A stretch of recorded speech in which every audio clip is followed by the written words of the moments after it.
Hello guys, I am Bhuvnesh. I am back again with a new episode of this ongoing summer camp. सभी छोटों को hello बेटा how are you, मेरे बराबर वालों को hello mister how do you do और मुझसे बड़ों को पगे लागना। आज हम बात करते हैं शोइंग डिसअप्रूवल और शोइंग एंगर के बारे में। यानी अगर मुझे कोई चीज पसंद नहीं आ रही है, किसी का बिहेवियर, किसी की कोई बात, तो चलिए देखते हैं गुस्सा और नाराजगी अंग्रेजी में कैसे शो किया जाए। जब आपको ये शो करना हो कि ये काम बिल्कुल नहीं हो सकता, मैं ये नहीं करूंगा, तो हम यूज करते हैं फ्रेज एब्सोल्युटली नॉट। बाहर घूमने चलें लॉकडाउन में, पुलिस वाले आएंगे, हमको देखेंगे, लेकिन हम भाग जाएंगे, रिस्क लेते हैं।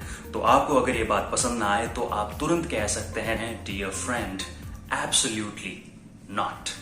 या फिर कोई आपका दोस्त है जो बहुत दिनों बाद आपके घर आता है और आपको कहता है अरे तुझे देखने के लिए तो आंखें तरस गई थी, चल आ गले मिलते हैं। लेकिन आपको पता है कि सोशल डिस्टेंसिंग रखनी है, तो आप गले मिलने से बिल्कुल मना कर देते हैं और ये कहते हैं आर यू किडिंग, मजाक कर रहे हो क्या, आर यू किडिंग, खुद को तो करोगे ही, मुझे और करोगे। तो इस फ्रेज का भी हम बार बार यूज कर सकते हैं जब हमारे कहने का मतलब हो मजाक कर रहे हो क्या, आर यू किडिंग।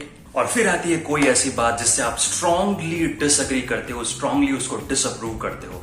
जैसे मान लीजिए कोई फादर है और उनके जो बेटे हैं वो जिद कर रहे हैं कि मुझे दोस्त के घर जाना है, दोस्त के घर जाना है, बहुत समय हो गया मिले नहीं है।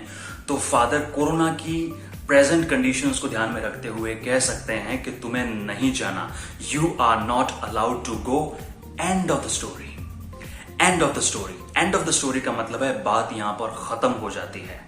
कह दिया मतलब कह दिया, एंड ऑफ द स्टोरी। एक और सिचुएशन देख लेते हैं, जब आप अपनी फैमिली में कहें कि मुझे बाहर जाना है और मुझे कुछ जरूरी सामान लेकर आना है, लेकिन आपके फैमिली मेंबर्स कहें नहीं बाहर नहीं जाना है, किसी भी हाल में नहीं जाना है, क्योंकि बाहर जाते ही कोरोना होने की संभावना है।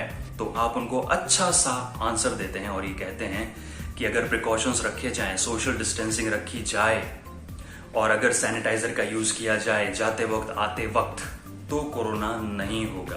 तो आप ये कह सकते हैं कि आई बैग टू डिफर। जैसे उन्होंने कहा बाहर जाते ही कोरोना होगा, तो आप ये कह सकते हैं I beg to differ, I beg to differ, but I will keep social distancing and I will use sanitizer to keep myself safe। और कई बार कुछ ऐसी बातें हो जाती है जब हमको बिल्कुल अच्छा नहीं लगता और हिंदी में हम कहते हैं जबान संभाल के बात करो, सोच समझ के बात करो। तो इसके लिए अंग्रेजी के अंदर फ्रेज है वॉच योर माउथ।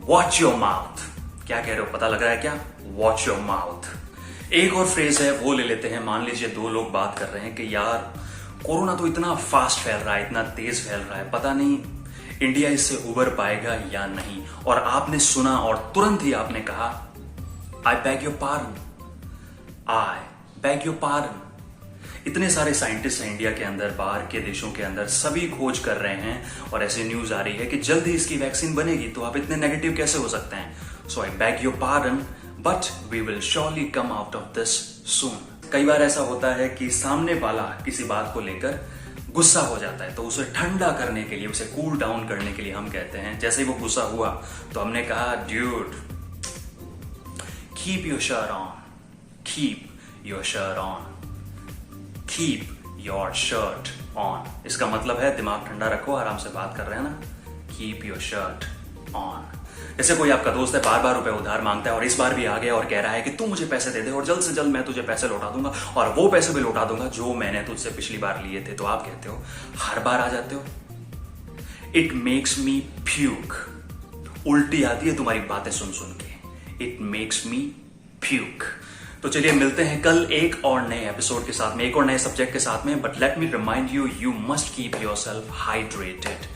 अपने आप को हाइड्रेटेड रखिए, पानी पीते रहिए और गर्म पानी पीजिए, विटामिन सी लेते रहिए, अपनी इम्यूनिटी को बढ़ाने के लिए एक्सरसाइज करते रहिए, योगा करते रहिए। थैंक यू सो मच, मिलते हैं कल।